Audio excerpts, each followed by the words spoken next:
देश के सबसे लंबे लेह मनाली दिल्ली रूट पर एचआरटीसी की बस सेवा आज से शुरू हो गई है। पहले दिन एचआरटीसी की बस केलांग बस अड्डा से लेह के लिए 20 यात्रियों के साथ रवाना हुई। बता दें कि यात्री दिल्ली से लेह के बीच 1026 किलोमीटर सफर मात्र 1740 रुपए में कर सकेंगे। 234 दिन बाद शुरू हुई लेह दिल्ली बस सेवा पर्यटकों को भी लाभ मिलेगा। इस बार यह बस एक सप्ताह पहले चली है, जबकि पिछले साल 15 जून को सेवा शुरू हुई थी। कांग्रेस अध्यक्ष सांसद प्रतिभा सिंह ने कहा कि एम्स के समीप जनजातीय आवास की सुविधा दी जाएगी। उन्होंने मुख्यमंत्री सुखविंदर सिंह सुक्खू से इसके लिए जमीन आवंटित करने का आह्वान किया है। प्रतिभा सिंह ने कहा कि जमीन पर सराय भवन का निर्माण किया जाएगा ताकि दूर दराज से आने वाले लोगों को रहने का प्रबंध हो सके। लाहौल स्पीति के लिए लोगों ने उनसे यहाँ जनजातीय भवन बनाने की मांग की है। इस मांग को देखते हुए अब आगामी कार्यवाही की जाएगी और राज्य सरकार से इस बारे में जल्द से जल्द कदम उठाने का आह्वान किया जाएगा। 75,000 करोड़ के कर्जे तले दबे हिमाचल प्रदेश को कर्ज से उबारने के लिए केंद्र सरकार से ही आस बची है, लेकिन केंद्र ने हिमाचल के कर्ज में 5,000 करोड़ की कटौती कर दी है। साथ ही अन्य प्रोजेक्ट भी रोक दिए हैं, जिसको लेकर हिमाचल प्रदेश सरकार अब सख्ते में है। कांग्रेस सरकार बनने के बाद से लगातार आर्थिक बदहाली का रोना रोया जा रहा है। उद्योग मंत्री हर्षवर्धन चौहान ने कहा कि कांग्रेस सरकार बनने के पहले दिन से ही आर्थिक तंगी से जूझ रही है। पिछली जयराम ठाकुर सरकार के वित्तीय कुप्रबंधन की वजह से प्रदेश 75,000 करोड़ के घाटे में है। ऊपर से केंद्र सरकार ने कर्ज की सीमा को 5,000 करोड़ कम कर दिया है। जिला सोलन में आज कांग्रेस सरकार बनने के बाद पहली कांग्रेस कमेटी की बैठक का आयोजन किया गया, जिसमें आगामी लोकसभा चुनाव को लेकर चर्चा की गई। जानकारी देते हुए जिला कांग्रेस कमेटी महासचिव शिव कुमार ने बताया कि 2024 में होने वाले लोकसभा चुनाव की तैयारियां शुरू हो चुकी है और उन्हें पूरा विश्वास है कि लोकसभा चुनाव में कांग्रेस 40 से बढ़त हासिल करेगी। और जिस तरह विधानसभा चुनाव में जनता ने सोलन को भाजपा मुक्त बनाया है, उसी तरह लोकसभा चुनाव में भी सोलन को भाजपा मुक्त बनाया जाएगा। उन्होंने कहा कि विधानसभा चुनाव में कांग्रेस ने बेहतर प्रदर्शन किया है।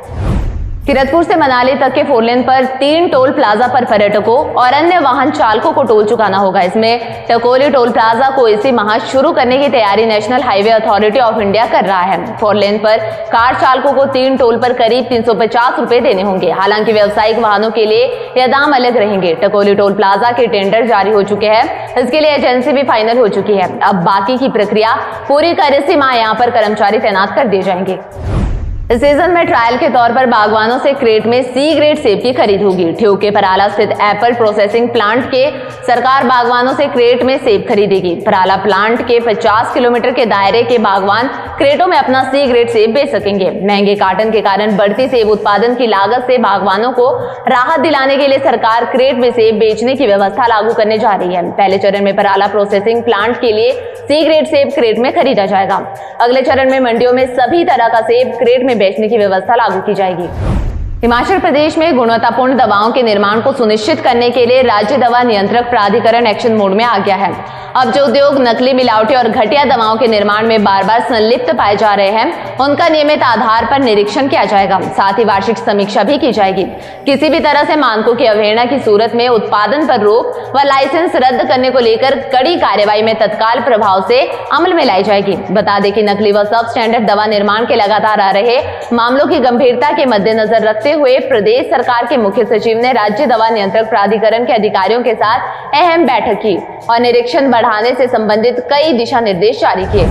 हिमाचल प्रदेश में बसों व टैक्सियों के परमिट जुलाई महीने में बनेंगे। सरकार की ओर से गठित राज्य सड़क प्राधिकरण और क्षेत्रीय प्राधिकरण की बैठकों में बसों व टैक्सियों के रूटों को मंजूरी प्रदान की जाती है। सरकार ने एसटीए व आरटीए का गठन तो कर दिया है, लेकिन इनकी बैठकें कब होगी अभी तक यह निर्धारित नहीं किया गया है। परिवहन विभाग के अधिकारियों का कहना है कि इस महीने में ही एसटीए व आरटीए की बैठकें निर्धारित की जाएगी और अगले महीने से बसों व टैक्सियों के परमिट जारी कर दिए जाएंगे।